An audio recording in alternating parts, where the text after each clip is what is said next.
আসসালামু আলাইকুম। আমাদের আজকের ক্লাসের বিষয় হচ্ছে অ্যান্টিহিস্টামিন।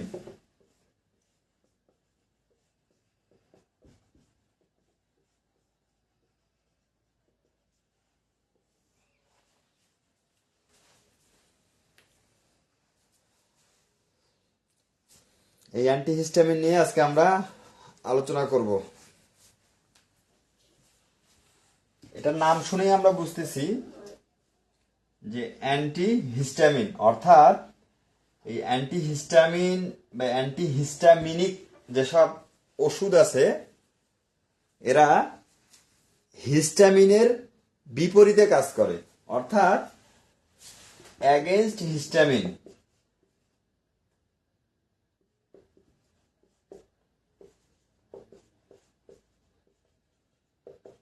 অ্যান্টিহিস্টামিন ওষুধটা হিস্টামিনের বিপরীতে কাজ করে, এইটা মনে রাখতে হবে। আচ্ছা, এটা সহজ কথায় এটা এক ধরনের নার্কোটিক্স বলা হয়। এই হিস্টামিন এই টাইপের যত ওষুধ আছে এরা ঘুম তৈরি করে, ঘুমের উদ্রেক করে, এরকম আর কি, মানে সাইড এফেক্ট আর কি। তাহলে আমরা বলতেছি এরা মূলত হিস্টামিনের বিপরীতে কাজ করে। এখন তাহলে হিস্টামিনটা আপনাকে জানতে হবে, হিস্টামিন বেশি হলে কি হয়। আচ্ছা, এখন এই অ্যান্টিহিস্টামিন ওষুধ নিয়ে আমরা যারা ভেড আছি অনেক বিভ্রান্তিতে থাকি, অনেক বিভ্রান্তি আমাদের মাঝে আছে এই অ্যান্টিহিস্টামিন নিয়ে, অনেক বিভ্রান্তি। আমি ফিল্ডে যত বিব্রতকর পরিস্থিতি পড়েছি তার অন্যতম হচ্ছে এই অ্যান্টিহিস্টামিন। আমরা ভেডরা এটা নিয়ে চরম বিভ্রান্তিতে আছি। যেমন যে যে কোনো ওষুধের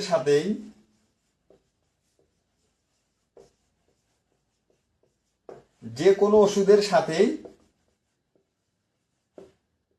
অ্যান্টিহিস্টামিন দিতে হয়।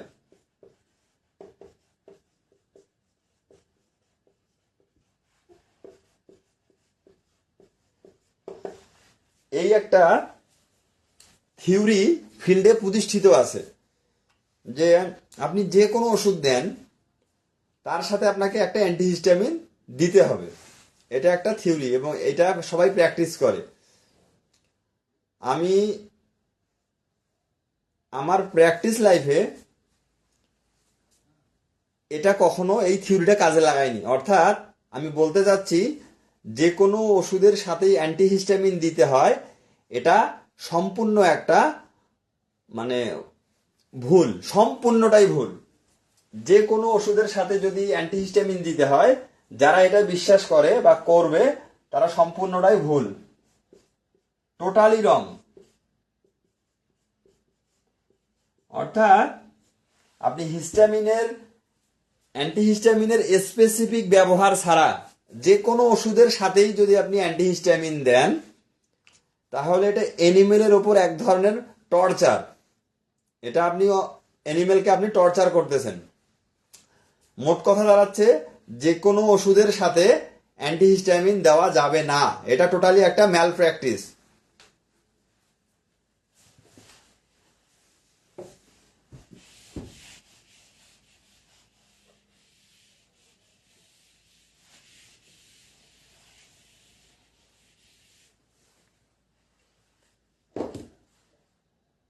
আচ্ছা, আমরা এখন কিছু অ্যান্টিহিস্টামিন নিয়ে আলোচনা করি। আচ্ছা, যেমন আমাদের ফিল্ডে বিভিন্ন ধরনের অ্যান্টিহিস্টামিন পাওয়া যায়, মানে ভেটেরিনারিতে। আচ্ছা, দেখি যেমন একটা হচ্ছে ফেনিরামিন মেলিয়েট। আচ্ছা, আগে একবার লিখি ফেনিরামিন মেলিয়েট, ফেনিরামিন মেলিয়েট।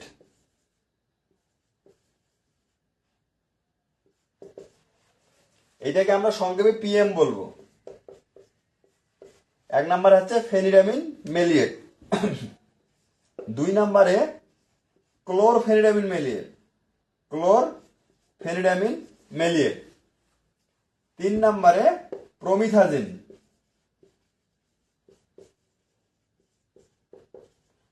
Promethazine hydrochloride. আচ্ছা, আমরা এই তিনটা অ্যান্টিহিস্টামিন নিয়ে আজকে আলোচনা করব। তাহলে 1 নম্বরে ফেনিডামিন মেলিয়েট, সংক্ষেপে আমরা বলতেছি পিএম। 2 নম্বরে ক্লোরফেনিডামিন মেলিয়েট। 3 নম্বরে প্রমিথাজিন। আচ্ছা, এই তিনটা নিয়ে আমরা আলোচনা করব।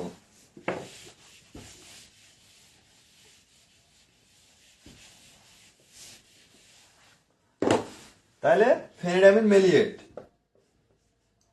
তারপরে ক্লোরফেনিডামিন মেলিয়েট, 3 নম্বরে ডিলার্জেন প্রমিথাজিন HCl, প্রমিথাজিন।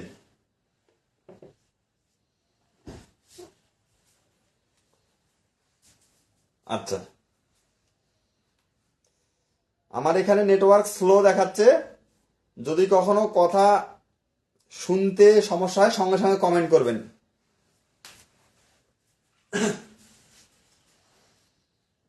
এই ফেনিডামিন মেলিয়েট যদি আমি এই তিনটার মধ্যে তুলনা করি, যে এই তিনটার মধ্যে কাজ কোনটা ভালো করে বা কোনটা খারাপ করে, তুলনা যদি করি তুলনামূলক, তাহলে লেস অ্যাক্টিভ। অর্থাৎ আমি যদি এই তিনটার সঙ্গে তুলনা করি, এটা কম কাজ করবে। এটা হচ্ছে ভেরি এফেক্টিভ, ভেরি এফেক্টিভ। ঠিক আছে, আর এটা হচ্ছে হাইলি এফেক্টিভ।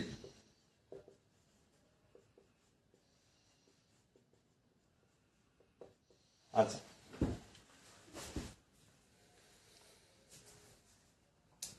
তাহলে তিনটে অ্যান্টিহিস্টামিনের মধ্যে আমি তুলনা করলাম।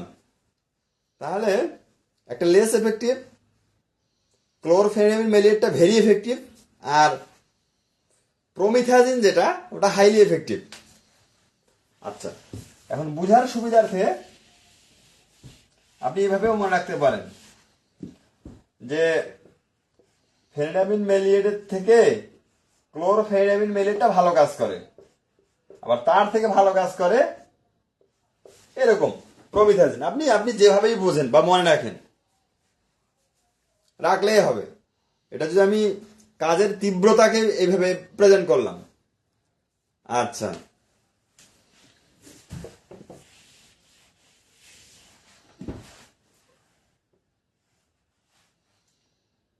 এখন এই তিনটায়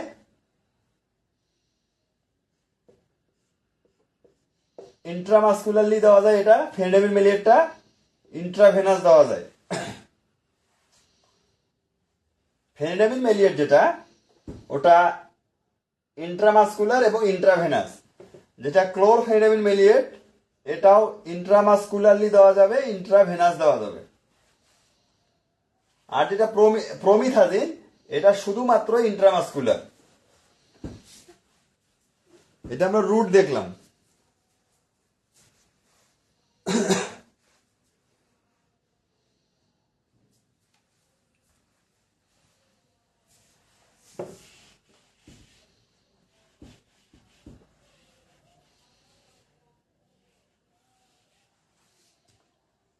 এই তিনটা অ্যান্টিহিস্টামিনই প্রেগনেন্সির যে কোনো স্টেজে দেওয়া যায়, কোনো সমস্যা করে না। No side effect, no adverse effect.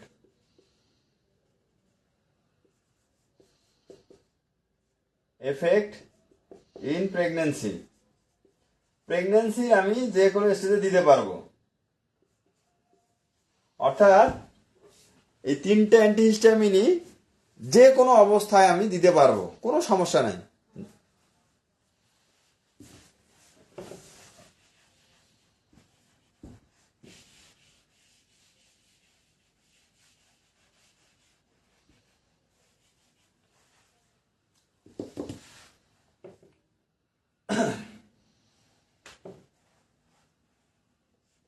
Ten ml পার 100 কেজি। এখন যে আমি ডোজের কথা বলি, যে যেটা ফেনিডামিন মেলিয়েট এটা 10 ml দিতে হয় 100 কেজির জন্য, 5 ml পার 100 কেজি। যেটা ক্লোরফেনিডামিন মেলিয়েট সেটা 5 মিলি 100 কেজির জন্য, আর যেটা প্রোমিথাজিন সেটা 2.5 ml পার 100 কেজি। আমরা যদি এখন দেখি একটু যে ডোজটা অর্ধেক হয়ে যাচ্ছে, যেটা ফেনিডামিন মেলিয়েট সেটা 100 জন্য 10, আবার ক্লোরোটা আবার হয়ে যাচ্ছে 100 জন্য 5, আর প্রোমিথাজিন যেটা এটা আবার 100 জন্য 2.5, অর্থাৎ অল্প ডোজেই কাজ করে, একটু মডারেটলি বেশি লাগে, একেবারে বেশি লাগে। এখন দেখি ফেনিডামিন মেলিয়েট কোনো অ্যানিমেলে যদি আমি 10-এর জায়গায় 15 দেই, কোনো সাইড এফেক্ট হবে না, কোনো সমস্যা হবে না। ক্লোরফেনিডামিন মেলিয়েট যদি আমি 5-এর জায়গায় 8 দেই, কিচ্ছু হবে না। বাট এটা যদি আমি 2.5-এর জায়গায় 5 দেই বা 2.5-এর জায়গায় 4 দেই, একটু অ্যানিমেলটা ঘুম ঘুম ভাব চলে আসবে, এটা খুব এফেক্টিভ। তাহলে এগুলা যদি আমি ডোজ প্রায় ডাবলও করি কোনো সমস্যা হবে না, কিন্তু এইটার যদি ডোজ আমি একটু বাড়াই তাহলে অ্যানিমেলের ঘুম ঘুম ভাব চলে আসবে, অর্থাৎ অ্যানিমেল বসে থাকবে। মোট কথা যখন আমি প্রোমিথাজিন ইউজ করব তখন একটু সতর্কভাবে একবার নর্মাল ডোজে আমরা ইউজ করব।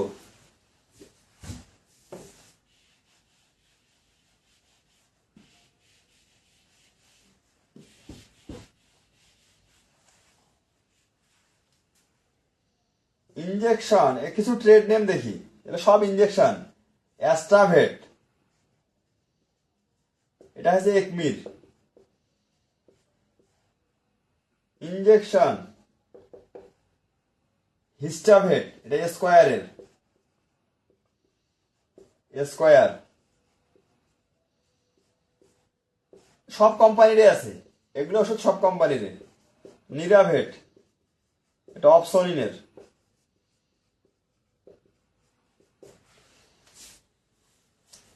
আমরা 3টা করে ট্রেড নেম দিলাম। অ্যাস্ট্রাভেটটা একমির, হিস্টাভেট স্কোয়ারের, নিরাভেট NIRA, নিরাভেট আছে অপসনিনের। হিস্টাভেট যেটা স্কোয়ার ওরা আগে মানে অ্যান্টি লেখা আছে, অ্যান্টি হিস্টাভেট। হ্যাঁ, আচ্ছা। এবার ক্লোরফেনিডামিন মেলিয়েট যেটা, এটা হাতে গোনা 2টা কোম্পানি পাওয়া যায়, তবে রেনাটারটা সবচেয়ে বেশি কার্যকরী। ইনজেকশন রেনাসিন, রেনাসিন, হ্যাঁ, এটা খুবই কার্যকরী, এটা রেনাটার। আচ্ছা, টেকনোর আর একটা পাওয়া যায়, টেকনোর একটা আছে, ওটা সাপ্লাই থাকে না এই জন্য বাদ দিলাম। প্রোমিথাজিন যেটা, এটা একটা রেনাটার আছে, খুবই কার্যকরী। ডিলারজেন, ডিলারজেন, হ্যাঁ, এটাও রেনাটার, খুবই কার্যকরী। আচ্ছা,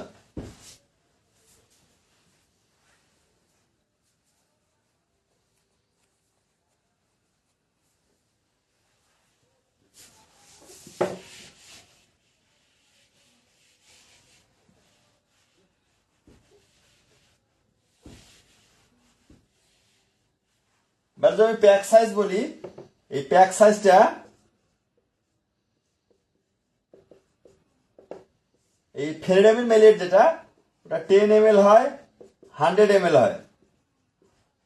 ক্লোরফেনিডামিন মেলিয়েট যেটা, এটা আগে 10 ml পাওয়া যাইতো, এখন যায় না, এখন 100 ml। আর প্রোমিথাজিন যেটা, এটা অনলি 10 ml। এই প্যাক সাইজ গুলোতে আমরা পাবো। ফেনিডামিন মেলিয়েট আগে 10 ml 100 ml পাওয়া যায়, এখনো যায়। ক্লোরফেনিডামিন মেলিয়েট যেটা, এটা 100 ml, আর প্রোমিথাজিন যেটা, এটা অনলি 10 ml।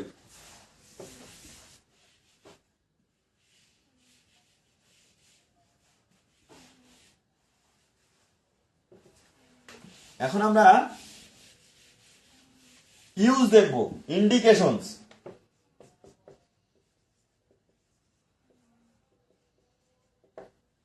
ইন্ডিকেশনস তার মানে যেহেতু অ্যান্টিহিস্টামিন, অর্থাৎ হিস্টামিন যেসব ক্ষেত্রে আমার বডিতে বেশি হয়, অর্থাৎ অ্যানিমেলের বডিতে যদি হিস্টামিন বেশি হয় ওই ক্ষেত্রে আমরা অ্যান্টিহিস্টামিন দেব। এখন অ্যানিমেলের ক্ষেত্রে হিস্টামিন বেশি হয় বা কোনো বডিতে যদি হিস্টামিন বেশি হয়, হিস্টামিন বেশি হলে কি কি লক্ষণ দেখা যায় এটা আমরা দেখি। যেমন যদি কারো হিস্টামিন বডিতে বেশি হয়, যেমন আমার হিস্টামিন বেশি হয়েছে, আমার কফিং হচ্ছে, হিস্টামিন বেশি হলে কফিং হবে। অর্থাৎ কোনো অ্যানিমেল যদি কাশি দেয় তাহলে ধরে নিতে হবে তার হিস্টামিন বেশি হয়েছে। কি কারণে বেশি হয়েছে সেটা আলাদা ফ্যাক্টর, কিন্তু তার বডিতে যে হিস্টামিন বেশি হয়েছে এই জন্য কফিং হচ্ছে। স্নিজিং হইতে পারে, স্নিজিং। তারপরে ইচিং হবে। এগুলো হচ্ছে প্রমিনেন্ট সাইন। গা চুলকাবে, কারো বডিতে যদি হিস্টামিন বেশি হয় তাহলে চুলকাবে, কফিং হবে, স্নিজিং হবে, আর্টিকারিয়া হবে। আর্টিকারিয়া এটা একটা স্পেসিফিক সাইন। আর্টিকারিয়া কি? যে গাটা চাকা চাকা হয়ে ফুলে যাবে।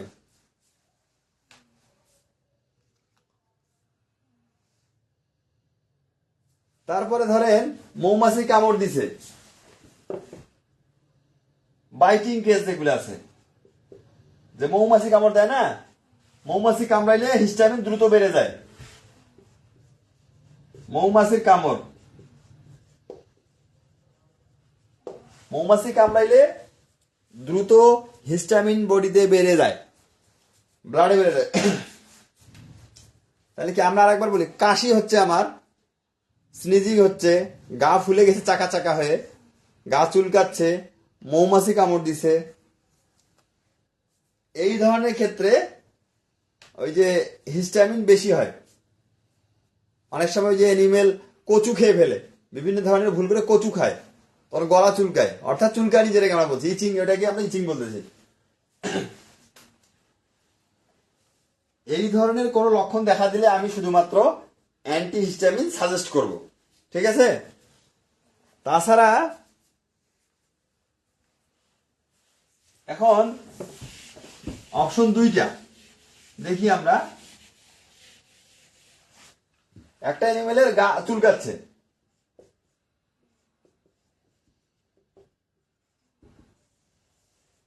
একটা অ্যানিমেলের গা চুলকাচ্ছে, এবার কমেন্ট করতে হবে, এটা প্রশ্ন। অ্যানিমেলটা নন প্রেগনেন্ট,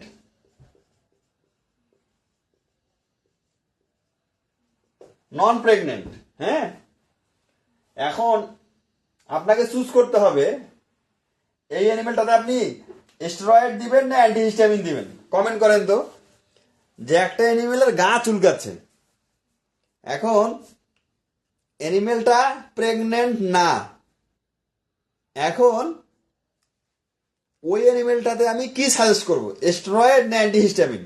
একটু কমেন্ট করেন তো দেখি।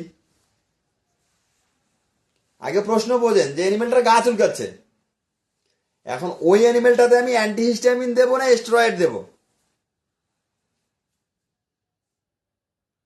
আল ফারুক ভাই আপনি লেখছেন দিব, কি দিবেন আপনি? আমি দুইটা অপশন দিছি, একটা অপশন অ্যান্টিহিস্টামিন,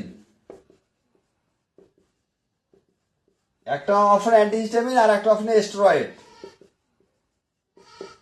কোনটা দিবেন আপনি?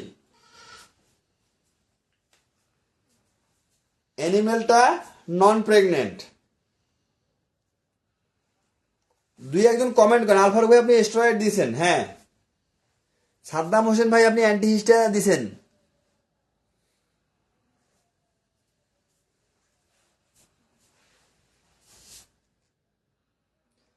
তার মানে এই বিষয়টা বুঝার আছে, এইখানে আপনার ডাক্তারি। আপনি যে কোয়াকের সাথে পারতেছেন না, এইখানেই বোঝা যাবে কেন আপনি আপনার কল বাড়ে না, কেন ফিল্ডে আপনার মানে গ্রহণযোগ্যতা বাড়তেছে না, এইখানে বোঝা যাবে। একটা অ্যানিমেল যদি নন প্রেগনেন্ট হয়, একটা অ্যানিমেল যদি নন প্রেগনেন্ট হয়, মনে রাখতে হবে, যদি অ্যানিমেলটা নন প্রেগনেন্ট হয়, এই নন প্রেগনেন্ট অ্যানিমেলের ক্ষেত্রে সর্বপ্রথম আপনাকে চুজ করতে হবে স্টেরয়েড। গা ফুলে গেছে, চাকা চাকা হয়ে গেছে, চুলকাচ্ছে, তারপরে মৌমাছি কামড় দিছে, এটাতে আপনাকে স্টেরয়েড দিতে হবে যদি অ্যানিমেলটা নন প্রেগনেন্ট হয়। কারণ কি? কারণ স্টেরয়েড দ্রুত কাজ করবে। যদি আপনি অ্যান্টিহিস্টামিন দেন সেটা কাজ করবে একেবারে স্লো। এখন অ্যানিমেলটা নন প্রেগনেন্ট ছিল, এই অ্যানিমেলে মৌমাছি কামড় দিছে, কথার কথা। এখন আপনাকে ডাকছে, একজন ভেটকে ডাকছে মালিক, আপনি দিচ্ছেন অ্যান্টিহিস্টা। এই অ্যান্টিহিস্টা দেওয়ার কারণে গরু ভালো হচ্ছে না। তখন মালিক কোয়াকের কাছে গেছে, ডাকলো, উনি স্টেরয়েড দিয়ে দিছে, তখন গরু ভালো হয়ে গেল। তখন আপনি বদনামে পড়লেন। আপনি যে অ্যান্টিহিস্টামিন দিচ্ছেন আপনার ট্রিটমেন্ট ভুল হয়নি, কিন্তু আপনার চয়েস অফ ড্রাগ ভুল হয়েছে। আপনি ড্রাগ চুজ করতে ভুল করছেন। এইখানে কমেন্ট যারা করতেছেন না সেটা বড় বিষয় না, আপনি বুঝতেছেন কিনা সেটা বড় বিষয়। আমি বোঝাতে চাচ্ছি অ্যান্টিহিস্টামিনের যেসব কেস আছে, এই কেসগুলা যদি নন প্রেগনেন্টে পান সেই ক্ষেত্রে সবার আগে স্টেরয়েড দিবেন। তাহলে গরু দ্রুত সুস্থ হবে এবং আপনার সুনাম হবে। আপনি কি এরকম দেখছেন কখনো যে একটা গরুর চিকিৎসার জন্য মালিক আপনাকে 2 মাস সময় দিবে? এটা অসম্ভব। এটা মানুষে হয়, মানুষে দীর্ঘমেয়াদী চিকিৎসা করার জন্য একটা ডাক্তার সুযোগ পায়, কিন্তু গরুতে আপনাকে একদিনও সময় দিতে চায় না। সুতরাং আপনার চয়েস অফ ড্রাগ হইতে হবে স্পেসিফিক।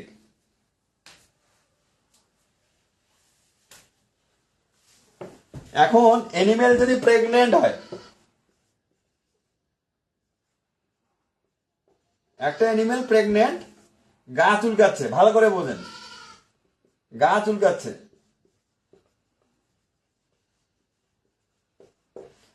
এখন একটা অ্যানিমেল প্রেগনেন্ট, গা চুলকাচ্ছে, এবার কিন্তু কমেন্ট করতে হবে। এখন আপনার কাছে অপশন আছে 3টা: ফেনিডামিন মেলিয়েট,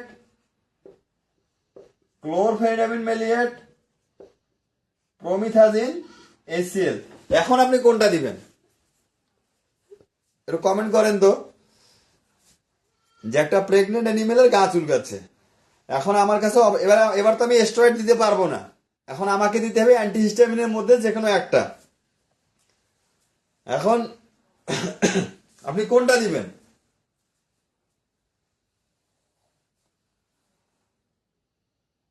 একজন কমেন্ট করেন, আল ফারুক ভাই আপনি কি দিবেন?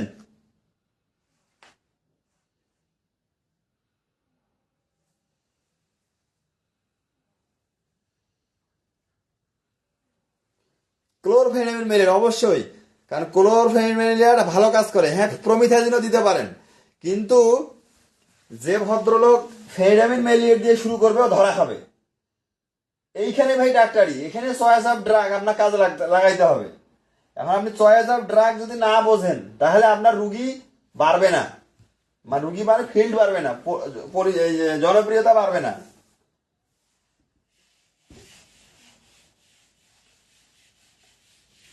অ্যান্টিহিস্টামিন নিয়ে কোনো প্রশ্ন থাকলে এখন প্রশ্ন করতে পারেন,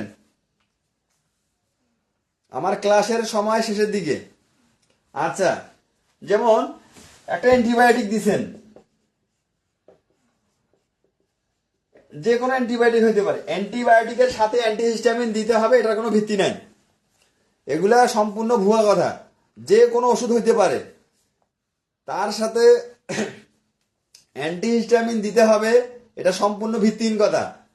তারপরে ধরেন অনেকে স্যালাইন দেয়, স্যালাইন দেওয়ার সময় এই অ্যান্টিহিস্টামিন দিয়ে দেয়, এগুলো সম্পূর্ণ ভিত্তিহীন কথা। তারপরে যেমন আমি যেটা বিব্রতকর অবস্থায় পড়ি, আমি প্রেসক্রিপশন করে দিছি, দোকানে গেছে, দোকানদার আমাকে ফোন দিয়ে বলতেছে, স্যার আপনি মনে হয় অ্যান্টিহিস্টামিন লিখতে ভুলে গেছেন। আমি বলি যে আপনাকে অ্যান্টিহিস্টামিন দিতে হবে না, আপনি দিয়ে দেন।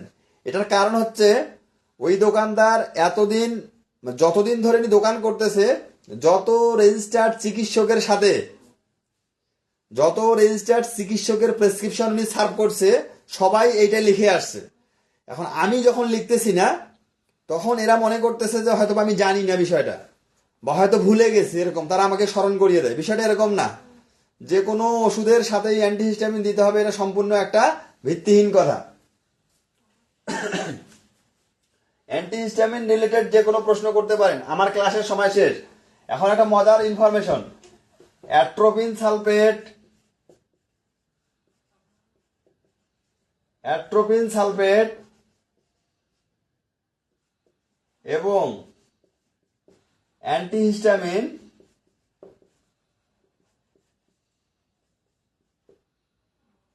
কখনোই একসাথে দেওয়া যাবে না।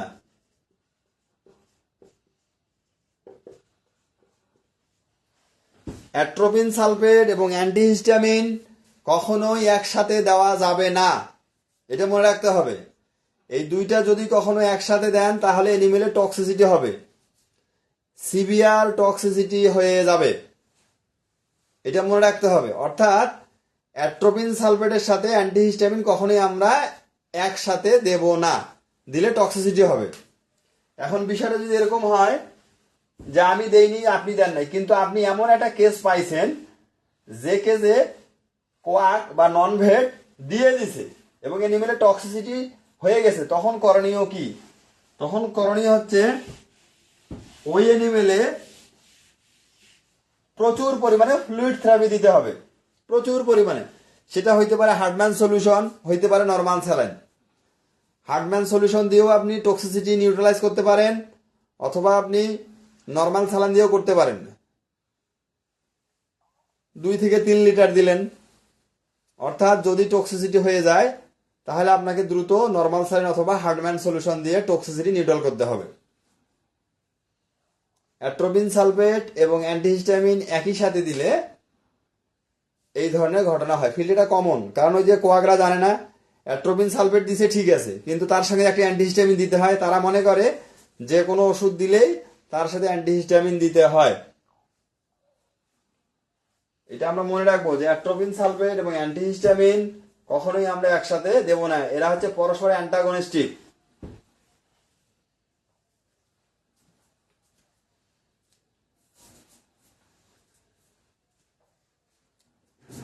তাহলে অ্যাট্রোপিন সালফেট এবং অ্যান্টিহিস্টামিনের আলোচনা আমার শেষ। মানে অ্যান্টিহিস্টা নিয়ে কারো কোনো আর প্রশ্ন নাই। আমার আর কোনো ইনফরমেশন না, আমারও ইনফরমেশন দেওয়ার নাই। শুধু আমি যেটা করি যে আমি অ্যান্টিবায়োটিক লিখি, ব্যথানাশক লিখি, আমি এগুলোর সঙ্গে কখনো অ্যান্টিহিস্টা দেই না, আর দেওয়ার কোনো ভিত্তিও নাই। এটা মনে রাখবেন। আপনারা সবাই এটা করেন, আমি জানি যে আপনারা নিজেরাও যখন প্রেসক্রিপশন করেন ওই যে অ্যান্টিবায়োটিকের সঙ্গে একটা অ্যান্টিহিস্টামিন দিয়ে দেন। এটা হচ্ছে আমাদের একটা কালচারও হয়ে গ্রো হয়ে গেছে। এটা এই ম্যাল প্র্যাকটিসটা খুবই স্ট্রং ভাবে প্রতিষ্ঠিত হয়েছে।